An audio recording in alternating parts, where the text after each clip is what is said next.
I'm Martin Tyler, and you're listening to Harry Symeou.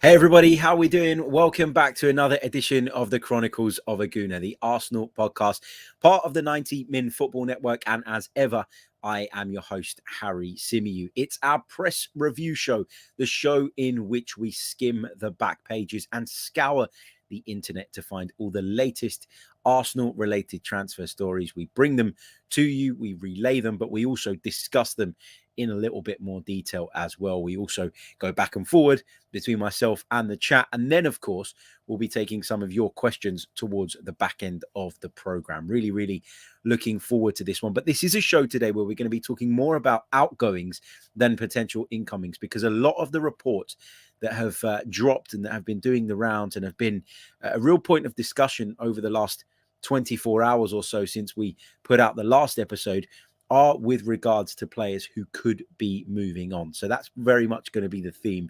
We're going to be talking more about the mass exodus that is expected at Arsenal this summer. Probably more so today than what might come in. But there has been an interesting revelation from a player that we were strongly linked with back during the January transfer window, and that is Dusan Vlavich. And we're going to be starting off with that story because Dusan Vlavich, in an exclusive interview with The Telegraph, insists he never spoke to Arsenal. He never had any knowledge of Arsenal's interest, and that maybe his agent knew, but he certainly didn't. He really sort of made the point that, I didn't know about Arsenal's interest. I wasn't interested in joining Arsenal at any point whatsoever.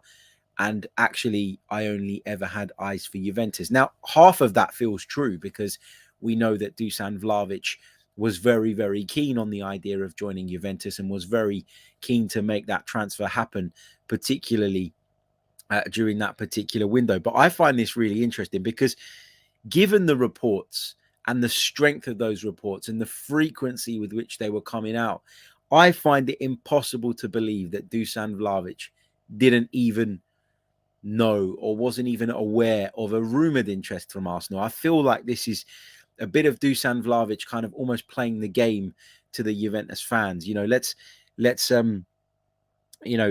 make sure that everybody knows at this football club that that this is where I wanted to go and this is where I wanted to end up. And I get that. Like, I get what he's trying to do. But to say I didn't know about it. Maybe my agent knew about it and I just had no idea. Just seems far-fetched to me. I mean, the idea that a club the size of Arsenal would be willing to approach your current employer and put whatever it was, 60 odd million pounds on the table, and your agent didn't even inform you, suggests incompetence on the agent's part, doesn't it? I mean, surely it's his duty to let him know. It's crazy. And as Johan says in the chat, I think this is spot on. He can't pretend to not know at all. It was all over the news. Exactly.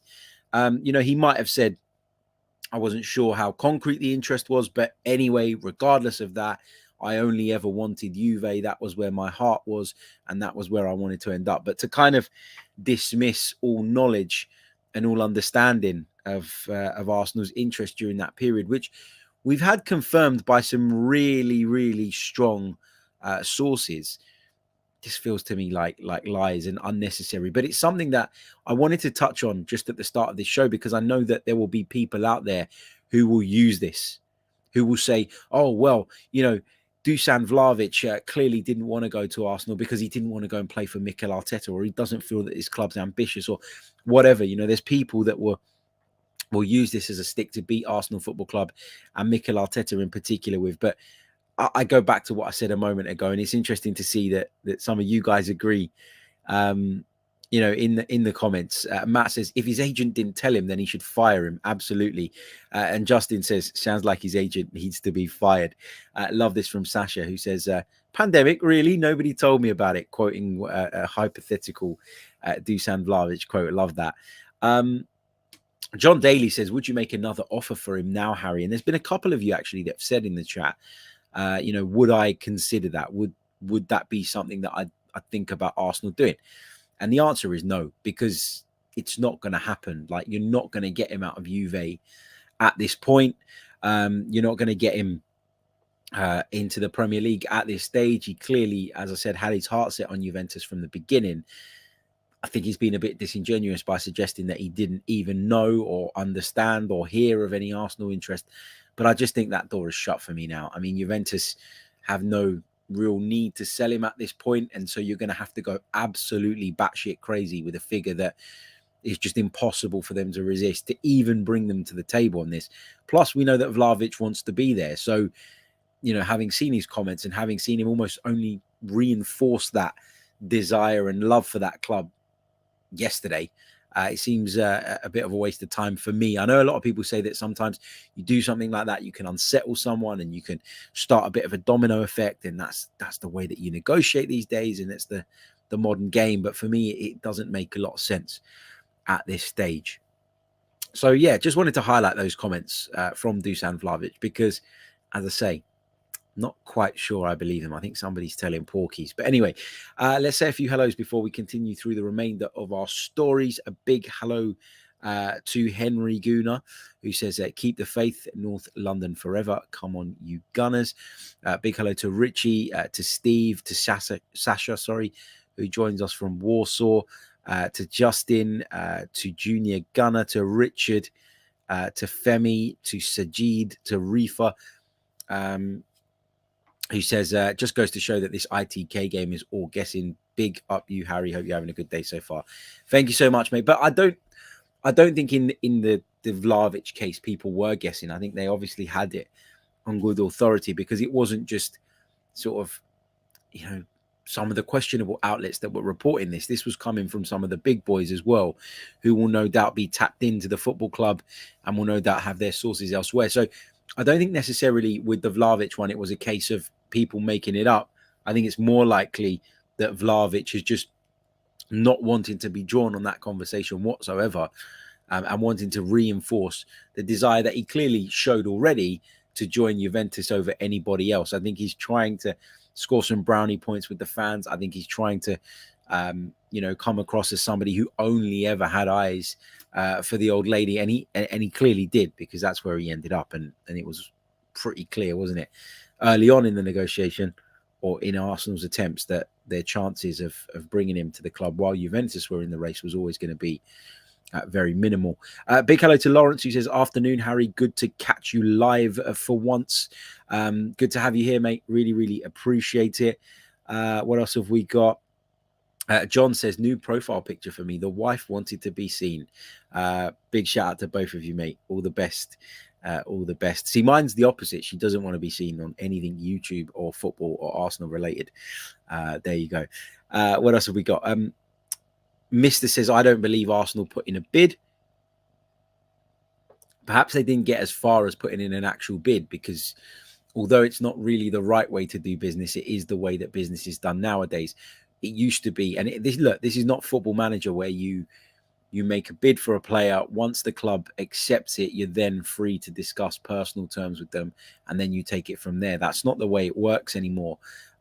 Nowadays, clubs do very much go out there, put the feelers out, contact representatives informally, but directly, get an understanding, gauge an understanding of whether their client would be interested in a move or not, and then they'll proceed to make a bid. Now, if Arsenal did put out the feelers, if Arsenal did contact Vlahovic's people and were told that, you know, he only has eyes for Juventus and that's a deal that's going to happen, and so there's no chance of this going through, then maybe they didn't put in an official bid. So that's not an outrageous thought. And that's probably, in my opinion, the most accurate guess we can make. You know, I know no guess can be 100% accurate, but I think that's the most likely sort of account of probably what happened there. Let's continue through the chat box, because lots of you are with us at the moment, which is fantastic. Sleeping Dragon says, Vlahovic hasn't set the world on fire with the move to Juve, to be fair, but surely it's way too soon for the player to move right now. Yeah, and I think he will be okay. I think Juventus in general had a really, really difficult campaign, and Dusan Vlavich was obviously expected to come in and just take it all on his shoulders and power them forward. And, you know, they got better in the second half of the season, but Dusan Vlavich is one man, and I think there was always going to be an adjustment period. And I expect him to have a good season next season. I really do. Above and Beyond says, top of the morning, Harry and friends, and to you, mate. Brilliant to see you. Andy says, Harry, why do you assume Arsenal went for him? Looks like the board have taken us for mugs again, but why would they? Why would they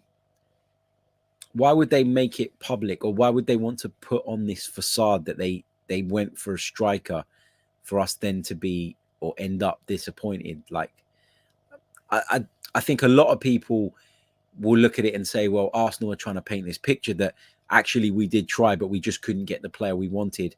And so we didn't feel that it was worthwhile pursuing anybody else. We'd rather wait to the summer.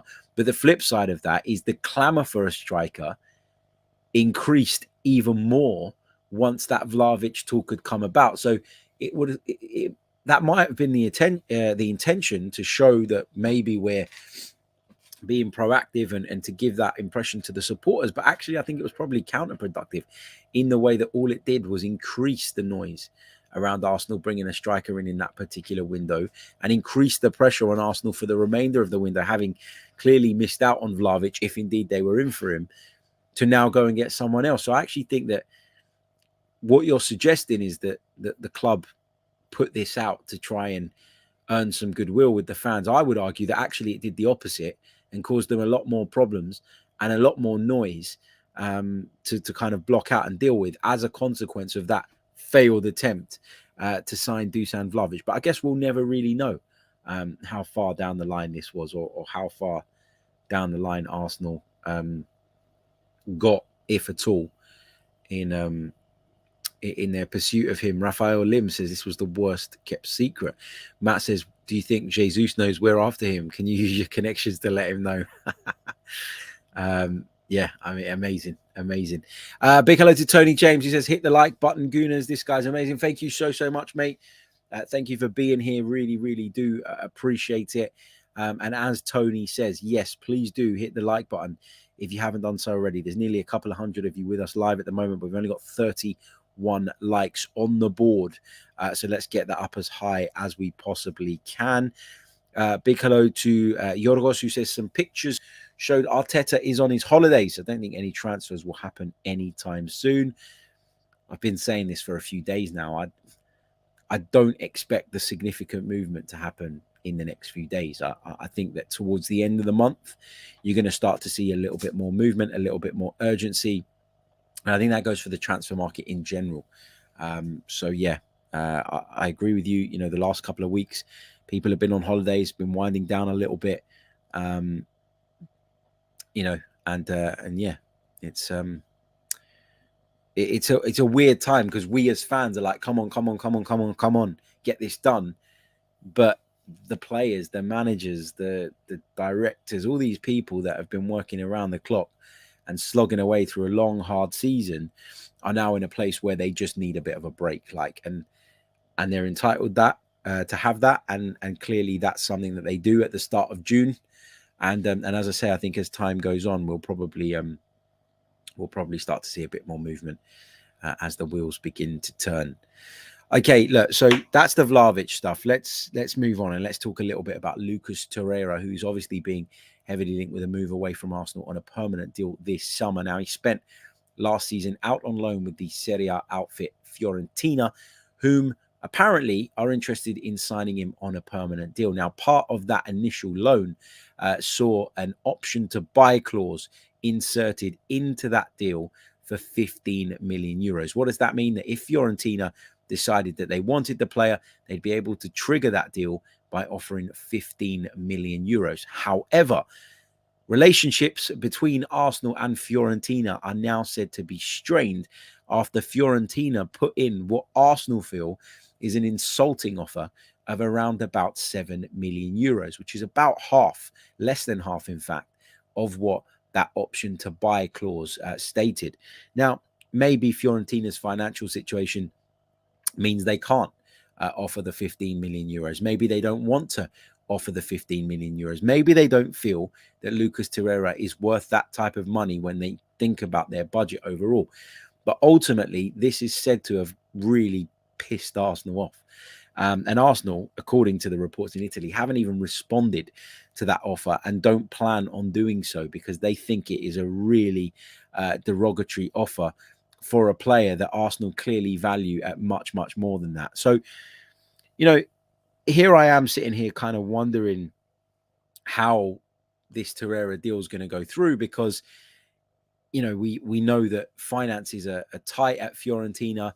We've heard of interest from some other clubs, but, when I look at the clubs that are being named, the likes of Lazio and various others, Valencia over in Spain, unless they move players on, I can't really see them going to 15 million euros for Lucas Torreira. Now, this is not because Lucas Torreira is a bad player, but it's because for a couple of seasons now, it's been clear that he's not part of Arsenal's plans. He's seen very much as a peripheral figure. Therefore, he's seen as a bit of a, when you go into a supermarket and you go into the sandwich section, and if you buy a sandwich that's about to go out of date, it's got like a massive fat yellow reduced label on it. That's what this feels like with a lot of the players that we're trying to move on because, they've got their use and they can be good for you. But at this moment in time, it's clear that the shop, in our case, the club, are just trying to get rid. And so clubs are not going to pay you top dollar for your players, especially not at this stage in the window. Now, as the window progresses, perhaps they'll find themselves in a position where they become a little bit more desperate and a little bit more willing to go a little bit higher, a little bit more willing to push that boundary and maybe go over what they initially planned on paying. But at this stage, this for me is a real reminder. This and the whole Bellerin thing with Betis, right? When you think about the fact that both of those clubs like those players, both of those clubs have had those players at their disposal throughout last season. Both of those clubs want to make those deals permanent, but neither club are willing to meet what Arsenal value them at. It's not only because of the way we've treated the players and because of the way they're now seen in everybody else's eyes, but it's also an indication of the fact that outside of the very, very elite clubs, particularly on the continent, particularly in Italy and Spain, the club's financial situations are very worrying and very concerning. And that continues to kind of highlight why there is such a big disparity at the moment between the Premier League giants and everybody else in terms of what they can spend and what their financial power looks like. So this is another prime example of that. Look, I do think that Lucas Torreira will be sold this summer. I really do. Because I think that Arsenal are in a place where they just want to get rid of a lot of these players. And they've almost set a precedent by allowing so many, to go and have their contracts terminated. And they've allowed so many to leave in cut price deals. They've almost sent a message out to everybody that, look, if we don't want this player, we will let them go in some way. And so why would you, as a club looking to sign that player, why would you go in and accept the first pushback? Why would you go in and accept the club's terms that have clearly shown over the last 12 months, 18 months, that they're happy to cut people loose by terminating their contracts and ultimately costing the club money? So this, to me, it just shows me that the impact of what we've done previously has been sort of, is there. It's there to be seen now because other clubs feel that they can now take the piss out of us. I saw somebody saying Fiorentina are flush with cash after selling Vlahovic. They're taking the piss. Actually, they're not. Financially, they're not in a good place at all, as are a lot of Italian clubs. And actually, the Vlahovic sale was a necessity in order to cope with some of the impact of the pandemic prior for a club like Fiorentina. So, yeah, I get that they've probably got more money than they're letting on, and I'm not suggesting that they can't afford 15 million euros, but I do think that this is a consequence of the current climate we find ourselves in with regards to the finances of clubs on the continent, but also a consequence of the fact that we've shown ourselves to be willing to just terminate contracts and cut people loose. So why wouldn't you hold tight and hope that we do that later on in the window, and essentially getting your player in either a cut price deal or for free? So why wouldn't you do that if you was the purchasing club? But also, it's the fact that these people have been clearly, cast aside, pushed aside by Arsenal Football Club in the last few years, which suggests that they're not important to us. And so why on earth are we going to sit there and demand top dollar? And why on earth is anybody going to meet those demands as a consequence? So, yeah, that's where we are on that. But it's understood that derisory offer, if you want to call it that, from Fiorentina has got Arsenal's backs up in the negotiations. Let's say a big hello to Innie, who has donated very, very kindly to the channel. Innie, thank you so much, mate. He says, I agree, Harry, funds are tight in Europe, but these clubs are lowballing. The value of Lucas Torreira and Bellerin have added is enough to make better offers. I agree with you, but I just think at this stage in the window, they're not going to back down now. Like, the player wants to go there, right? Torreira wants to go to Fiorentina. Bellerin wants to go to Betis. So both of those clubs are negotiating from a position where they know that the player wants them and will push for them. So that's one thing they have to their advantage. The other thing is the precedent that Arsenal have set, which I keep talking about in recent years. And thirdly, they know that we don't really value the players as important members of the squad.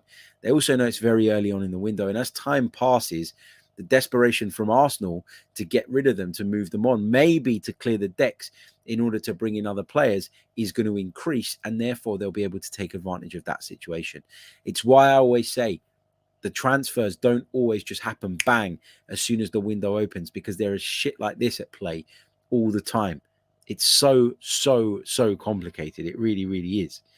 So that's the latest on Lucas Torreira. Let's talk a little bit about Nuno Tavares, who is being linked with a move away. Now, there's been a lot of talk over the last few months about the club's reported willingness to allow him to leave on loan in order to try and rebuild himself, get the experience that he needs, and then hopefully be able to come back to Arsenal a much better, a much more complete player. We're now hearing from Italy that Atalanta have emerged as one of the clubs interested in the Portuguese fullback. And I think this would be a really, really good move for him. Why? I'll explain. I think that Nuno Tavares for me is a wing-back, not a fullback. Two very, very different positions. Wing-back is a position that allows you to more so showcase your attacking qualities as opposed to having to be defensively tight, sturdy, and tucking in alongside people. That is what Nuno Tavares is better at. Now, I don't even think he's the complete player going forward. I think he's a bit raw sometimes. I think he makes the wrong decisions. I think he does lots and lots of crazy things. He has blood rushes to the head, smashes balls way over the top of the crossbar because he got excited having arrived in the final third. I get all of that. But I do think if I had to pick offensively or defensively, what is Nuno's biggest asset, I'd say it's offensively. So in an Atalanta side where he'd clearly be able to play at wing back, I think he'd have a good chance of showcasing what he can do without, as Jay says in the comments, being too exposed. I also think that there is no better place in world football to go if you want to brush up your positioning, brush up your tactical understanding, and brush up on your defensive shape than the Serie A. I think it's the best place in the world for that. And I think it would be a really, really good education for Nuno Tavares to go over to Atalanta and work under a coach like Gasperini and work in Italy where, there is, I believe, a lot more emphasis tactically on your shape, on your formation, on your role. So I think that for me, this would be a really, really good move for Tavares, but with the caveat that Arsenal go and bring somebody in.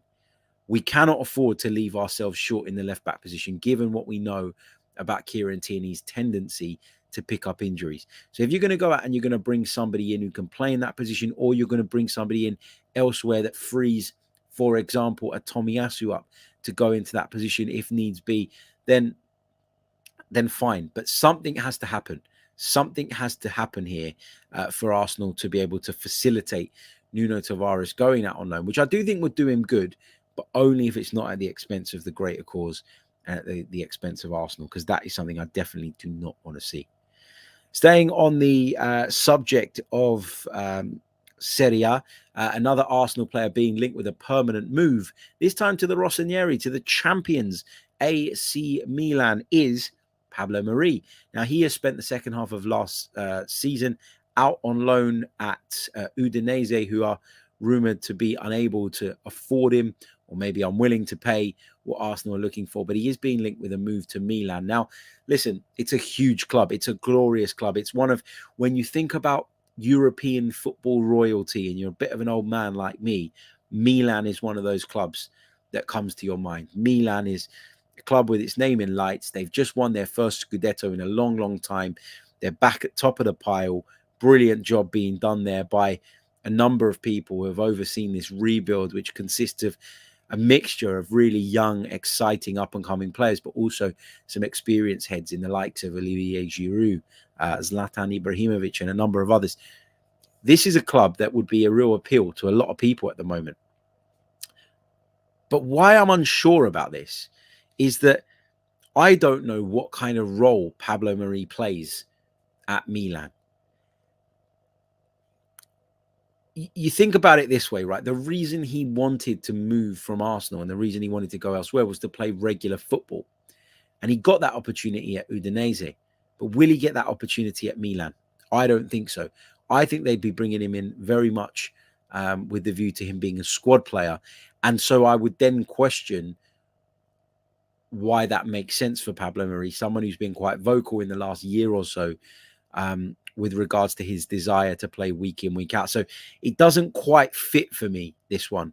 But, you know, if that's where he wants to go and he thinks he can fight for a place, it's a huge club. It's a great club and you can understand the appeal. But there's that thing in the back of my mind that just thinks this, you know, this isn't the right fit. And a few of you point out that, you know, they do or they will be playing in the Champions League. Yeah, but I still wouldn't even back Pablo Mari to start in European competition. So, as I say, the stumbling point for me in this one and getting my head around this one is the problems that he's had at Arsenal, the issues that he's complained about at Arsenal with regards to his role are going to pretty much be the same issues that he's going to have at Milan, in my personal opinion. So I don't really get this one, but we'll keep an eye on it, of course, as things move. Also wanted to talk about Bernd Leno, that report, those rumours of him joining Fulham, not going away at the moment. It said that he prefers to stay in London, and Fulham have made an approach, as per David Ornstein the other day, we touched on it, to try and sign the German. And I said this at the time. I said that, you know, when we first talked about this story, touched on this story, I said that I felt that a move to Fulham was probably below Bernd Leno. And I didn't mean that disrespectfully. I just think he's a much better goalkeeper than that. But when I kind of did a bit of research and tried to understand or kind of gauge how much interest there may or may not be from elsewhere, I didn't really come up with an awful lot. Hertha Berlin was another club that I'd read were interested in Leno, which would obviously give him the opportunity to return back to Germany. But, you know, we keep hearing and we keep being told that he actually quite enjoys London life and he's very, very happy to be here.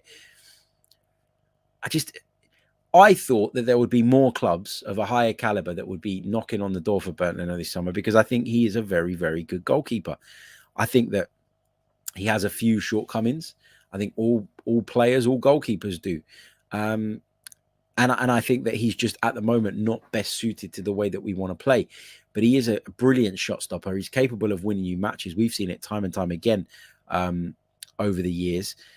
And, you know, with Bernd Leno, this is one that we're going to want to get some money in for. You know, this is not a player that we're going to want to allow to go on the cheap. You know, but again, a player is only worth what somebody is willing to pay. And I think with Bernd Leno's contract due to expire at the end of next season, we're not in a really good, strong position for negotiation here. I think if we can get £8 to £10 million for Bernd Leno, I think that the club would probably take that, given that he, you know, he probably does want to move on due to a lack of game time. We've got Matt Turner coming in. Is he a good enough deputy for Aaron Ramsdale? I'm not so sure about that, as I've recently discussed on a recent episode. I don't know. You know, you'd love to keep hold of Bernd Leno, because I don't think there's probably a better second choice goalkeeper in the Premier League right now than Bernd Leno. But he obviously doesn't see himself as a second choice goalkeeper, and really, nor should he. So he's going to want to move on, and he's going to want to go elsewhere, I'd imagine. But is Fulham the right place? I'm not sure about that. I'd be surprised if he signs for them. I really would. But as I say, when I did try and dig a little deeper into this, there wasn't an awful lot coming up in terms of rumoured interest from elsewhere. So it doesn't sound at least to the public eye or to the public ear, like there's a hell of a lot of interest doing the rounds for him at this moment in time. And the other bit I wanted to talk about was our good friend Matteo Guendouzi, who just won't stop talking about Arsenal. Like, mate, you're on your way out. You're done. You're joining Marseille. We get that you want to pretend that you love the club, even though you're an ex-PSG boy. We get that you want to, you want to endear yourself with the fans. And we get that you don't like what happened to you at Arsenal. And we get that you don't particularly like Mikel Arteta. But he's coming out and saying stuff like, I'm so confident that Saliba will be at Arsenal next season. Sorry, I beg your pardon. I'm so confident that Saliba will join me back at Marseille next season, etc., etc. What is this based on? I said earlier on in the window, the window only opened the other day, but I said earlier on in the summer that, for me, there was a chance that William Saliba could be sold. I think what was said by Mikel Arteta and what has subsequently been said by William Saliba has put people's minds at rest with regards to that possibility. Doesn't mean it's completely off the cards and that it's definitely not going to happen, but Guendouzi just needs to pipe down. Like, come on, man, we get it. We get that you don't like Arsenal anymore. We get that you feel wronged. We get that you got a problem. You're getting your move to Marseille. It's on the cusp of happening. Go and enjoy yourself. Focus on your own game and stop talking about Arsenal. Just to keep yourself relevant. Like, it's embarrassing. And these types of comments are just not helpful and are designed to do one thing, and that is to disrupt and to cause negative speculation. And he's done exactly that. He might feel it's a little bit of revenge for the way Mikel Arteta sort of bombed him out of the club, but at the end of the day, it just shows what a lot of us have said about Matteo Guendouzi, which is that there is a clear lack of maturity there. And he probably spends way too much time getting involved in things that don't concern him. This is another example of that.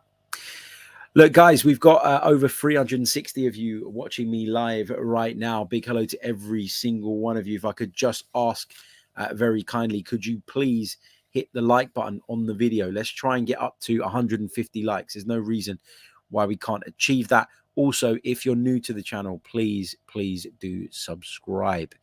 Okay, let's take some of your questions. Let's take some of your thoughts for the remaining 15 or so minutes of the show. And I knew that once I mentioned Matteo Guendouzi, we're going to get some trolls in the comments. So let's address some of that. GB says, why does he have to pipe down? He's about that petty life. Arteta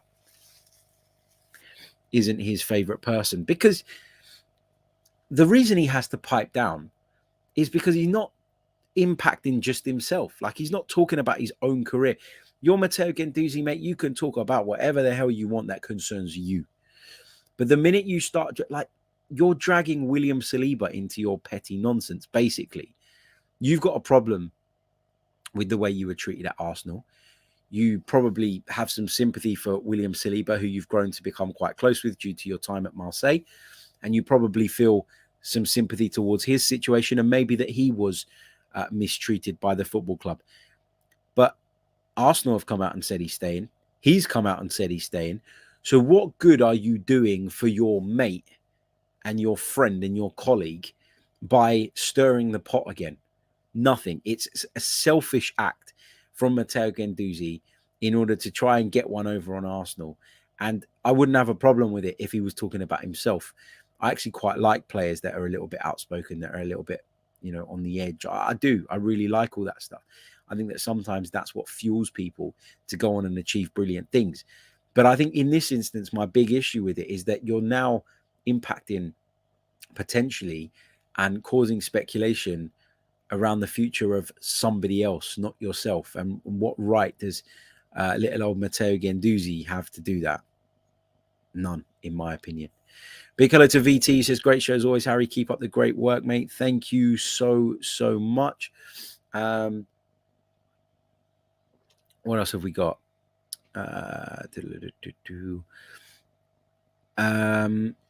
Vlad says, Harry, what is your opinion on Marcelo Flores? He's looked promising at under 23 and Mexico national team level. I'm really looking forward to seeing him break through this season. Yeah, he missed a penalty, didn't he? I think it was last night. And there was a lot of talk about that. But ultimately, look, this is a really young lad who's shown a lot of promise, a lot of potential. And I think that just like Bukayo Saka.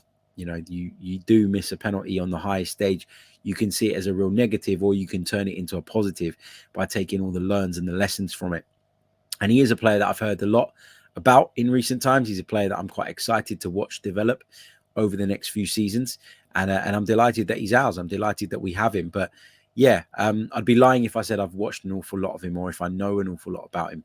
But from what I hear, from what I see, from what I read, from what I understand, he's a real exciting prospect. And it's great to see him even participating for the Mexican national team at this age, regardless of the details of that performance. I think that's a testament to how good he is, and what an impression he's making at the moment. Let's see what else we've got. Adam Daniel says, Harry, are you concerned that the other clubs are signing world-class players early in the window? Yes and no. I think that when you think about the ones that have signed world-class players, you're probably referring to Manchester City, who have brought Erling Haaland in, and you're probably referring to Liverpool, who are on the cusp of completing the Darwin Núñez deal. Here's what I'd say. Those two clubs have been so elite in the last few years that it's a really easy sell for them. It's really easy for Manchester City, with all their riches, but also their recent success, to convince a player that this is the place for them. And the same can be said for Jurgen Klopp and Liverpool, who, mind you, by the way, Jurgen Klopp once said that the day a striker went for something close to £100 million, he'd probably retire because this isn't the game for him, only for him a couple of seasons later to go on and kneel and sign one for just below that amount of money. Funny how the world changes, isn't it? But the point I'm trying to make here is that for those two clubs who have been incredibly successful, have a brand, have a reputation at the moment, it's easy to convince players that that's the place to be. And when you've got the financial muscle that City do, and when you've got the power that Liverpool do, clearly, to go and spend £85 million plus on a striker, it's easy to get that deal done, isn't it? Arsenal are in a different bracket. We don't have the money to do deals like that, not like the Núñez one anyway. We can't do that financially, and we don't have the reputation that both of those clubs have now, and the recent success to kind of show the club in the right light. There's a lot more convincing that needs to be done from Arsenal. There's a lot more negotiating that probably needs to be done with regards to Arsenal trying to bring in top players. And that's just the way it is at the moment, mate. Like, I always say this, you can't always be obsessed with what other clubs are doing. You got to look at your own situation and try and make your judgments based on that. And I still think it's way too early to get too crazy about it. Alex says, if Arsenal end up having to sign one of the non-performers from last season that we were linked with, an Isak, En-Nesyri, or Dominic Calvert-Lewin, which would you choose? Why? And would it worry you? I think of those three, I'd probably go with En-Nesyri. And the reason for that is because I think that, first of all, yeah, he underperformed a bit last season. But at the end of the day, I think En-Nesyri is probably the most attainable for a reasonable amount of money. Therefore, the smallest risk of the three. Calvert-Lewin will cost a bomb, and Isak has got a release clause that Real Sociedad have made it clear they have no intention of relaxing their stance on. So I think that would probably be the one I go for, based on a couple of things, based on what I believe his abilities are as a player, etc. And second of all, the fact that I think that he can be attained for a reasonable amount of money. Lynn says, did you get my email, Ari, your hay fever? I didn't, but I haven't. Was it on the Chronicles of a Gooner email? Was it chroniclesafc@gmail.com? Because I haven't checked that for a few days, in which case I'd have missed it. But I will check it out. Thank you so much. Really, really do appreciate that. What else have we got? Someone asking me if I've talked about the Osimhen bid. I don't believe that there has been an Osimhen bid at the moment, in my personal opinion, and based on what I know. So I'm not going to get too sucked in on that at this stage. I don't want to get too carried away. I maintain what I've said throughout this summer regarding Victor Osimhen. I think when you're dealing with Aurelio De Laurentiis, you're going to have to pay over the odds. I don't think Arsenal are going to be willing to pay over the odds for Victor Osimhen, although I do think he's a very, very good striker, and a striker with a lot to offer. I mean, Johan says it was reported by AFTV. Is that all it was the only people it was reported by?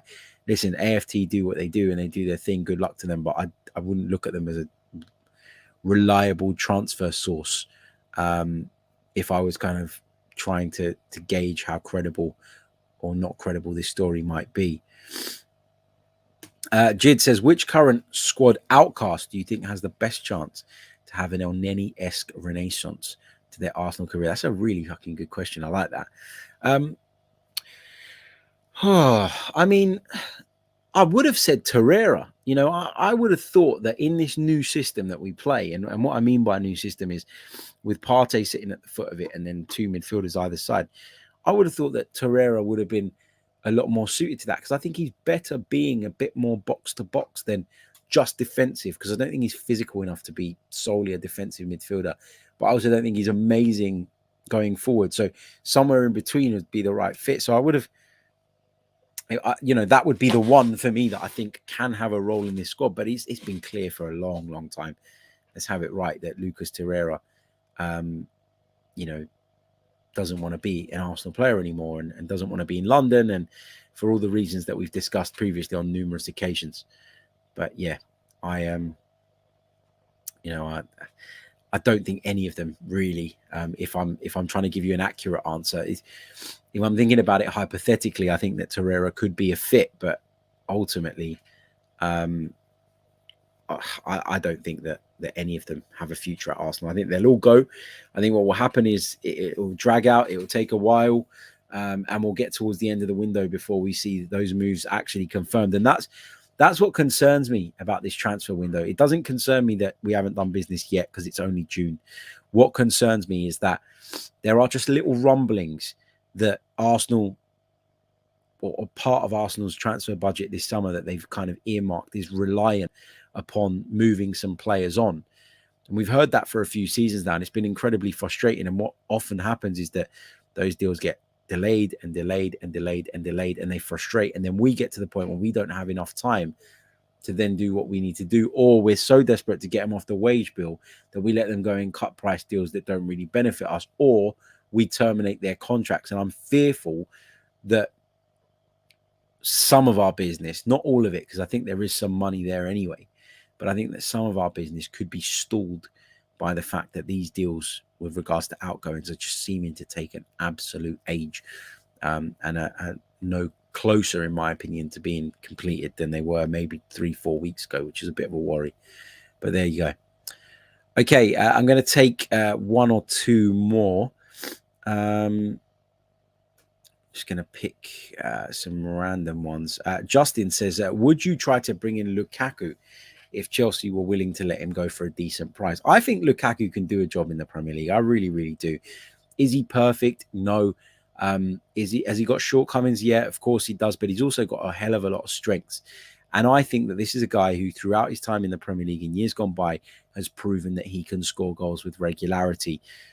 I said when he was at Manchester United that for me, I didn't think he was a sophisticated enough striker to lead the line for a club like United. He went to Inter and he really improved in that way. I thought tactically he was much better. I thought he got into really good positions. I thought his game just took on another level of sophistication.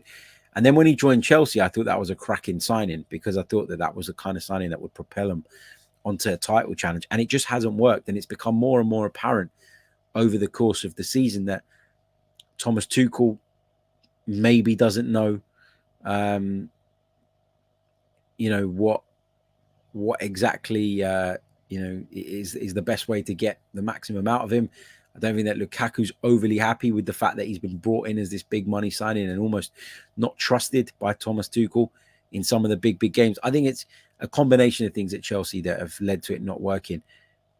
I'd try it out at Arsenal, but it'd have to be a really cut price deal, because I don't know that I'd be willing for Arsenal to throw a huge amount of money at this and take a really big and risky gamble. So yeah, a player that I think would actually do okay at Arsenal, and I wouldn't be adverse to signing, but I don't see them lowering the price enough to make it an appeal to the Gunners, would be my opinion on that. Okay, we are going to leave it there. We're going to be back later on today with a members mailbag episode. So if you are a member of the channel, which you can do so, by the way, and become by clicking on the link in the description, you will have access to our Discord server. If you go in there, there is a tab called the members mailbag where you can drop your questions and your thoughts for me to answer in our members mailbag special shows. There's a show dedicated to our members' questions only. If we get time, we'll take a few from the chat as well, but it will be mainly focused and centered around those questions put to us by the members. We haven't done one in a few weeks, which is terrible on my part. So we're going to get one out today. And also, if you are a member and you fancy joining me on the members mailbag show today, I've popped a little message in the Discord server as well. And if you're interested, first come, first served. I'll try and get a couple of you on with me so we can discuss the questions in the chat. Okay, we're going to leave it there. Thank you all so much. Don't forget to hit that like button if you haven't done so already. We're 8 shy of that 150 like target. So let's get that done ASAP. And I'll see you all a little bit later on today with more. Until then, goodbye. I'm Martin Tyler, and you're listening to Harry Symeou.